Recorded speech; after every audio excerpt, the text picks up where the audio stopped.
તો આગામી એક સપ્તાહ રાજ્યમાં મધ્યથી હળવા વરસાદની હવામાન વિભાગે આગાહી આપી છે। હવામાન વિભાગની માનીએ તો 17 સપ્ટેમ્બર સુધી રાજ્યના છૂટાછવાયા વિસ્તારોમાં હળવાથી મધ્યમ વરસાદની શક્યતા છે, જ્યારે કે 14 થી 16 સપ્ટેમ્બર દરમિયાન દક્ષિણ ગુજરાતમાં વરસાદ પડી શકે છે અને દક્ષિણ ગુજરાતના જિલ્લામાં છૂટાછવાયા વરસાદની સંભાવના વ્યક્ત કરવામાં આવી છે।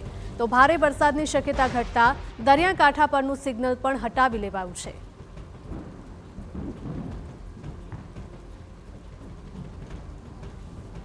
आने वाला अगले 7 दिन 11 से लेकर 17 सितंबर तक हल्का से मध्यम बरसात रहेगा इक्का दुक्का स्थानों में, और हेवी रेनफॉल का वार्निंग 14, 15, 16 मेनली दक्षिण गुजरात का जो डिस्ट्रिक्ट्स है उसमें दिया गया है।